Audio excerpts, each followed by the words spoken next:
الحمد لله رب العالمين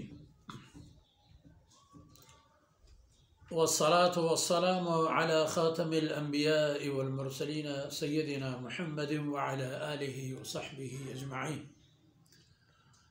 وخلفاء الراشدين المهديين أبي بكر وعمر وعثمان وعلى من تبعهم بإحسان إلى يوم الدين.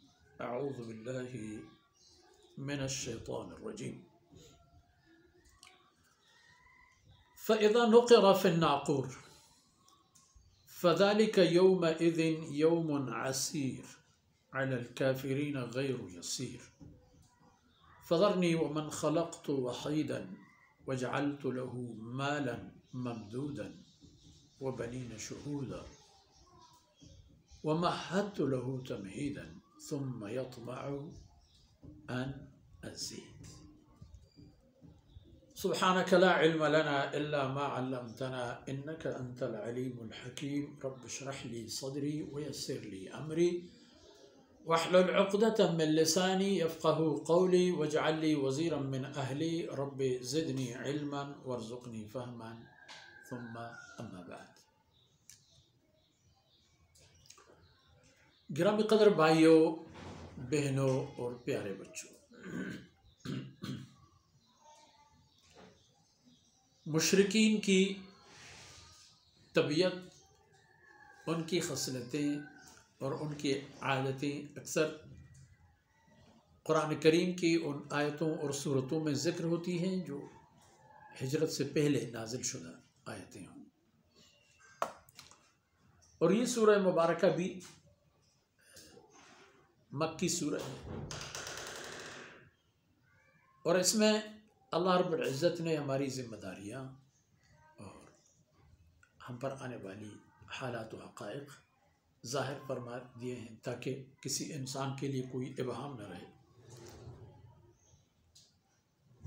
وہ اپنی محنت کرتے رہیں گے دشمنان اسلام، اور اللہ کا حکم رسول صلی اللہ علیہ وسلم کے سامنے اور صحابہ کرام کے سامنے رسول کی خدمات موجود ہیں اور سلسلہ چلتا رہے گا.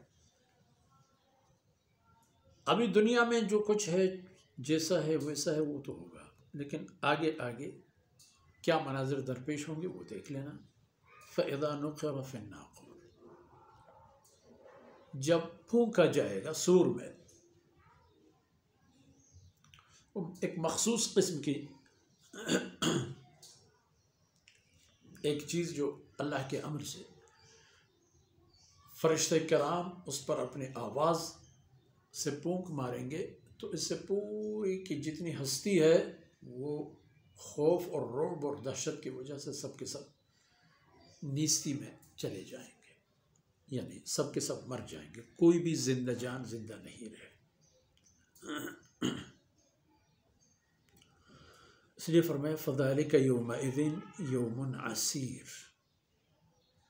پھر وہ دن جب آ جائے تو قیامت کا وہ دن بہت سخت اور مشکل دن ہوگا. عسیر، عسر یعنی بہت شدید اور تکلیف دہ.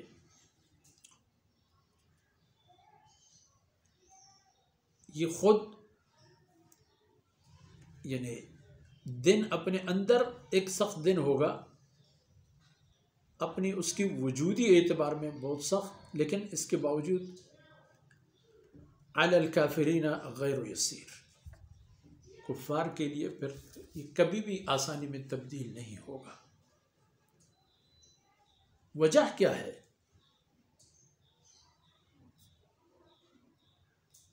ایسا کیوں ہوتا ہے؟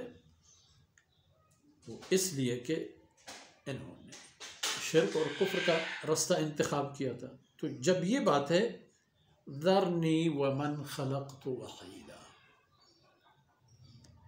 وہ جو پہلے اس سے پہلے صورت میں بھی آئی تھی نا اسی طرح کی وارننگ، وہی وارننگ ان لوگوں کے لیے ہے جو وادی مکہ میں آن حضرت صلی اللہ علیہ وسلم کی تعلیمات کے سامنے رکاوٹ بننے کی کوشش کرتے ہیں. یہ قریش میں چند ایک لوگ تھے بڑے مالدار، دولت مند، حیثیت اور مقام والے، یہ سب سے زیادہ آگے آگے ہوتے تھے اسلام اور آن حضرت صلی اللہ علیہ وسلم کی عداوت۔ ان کے بارے میں فرمایا گیا کہ ذرنی، آپ مجھے چھوڑو اور اس کو چھوڑو۔ بیچ میں چونکہ آن حضرت صلی اللہ علیہ وسلم ظاہر ہے بیچ میں تو نہیں، ایک وارننگ تھا اس کفار ٹولہ کے لیے جو اپنے آپ کو، اپنی طاقت اور وسائل کو اور اپنی حیثیت کو حضرت صلی اللہ علیہ وسلم کے خلاف استعمال کر رہے تھے۔ ان کے لیے یہ دھمکی ہے کہ آپ چھوڑیں اور میں جانوں، اور وہ آدمی جس کو میں نے اکیلا پیدا کیا، اس کے پیدا کرنے میں، جان ڈالنے میں، وجود دینے میں، پالنے پوسنے میں میں تو اکیلا تھا، اور یعنی یہ سب کچھ اللہ کا پیدا کر رہا، اور اللہ اکیلا یہ سارے، اس کے لیے اللہ رب العزت نے سسٹم بنا لیا تھا۔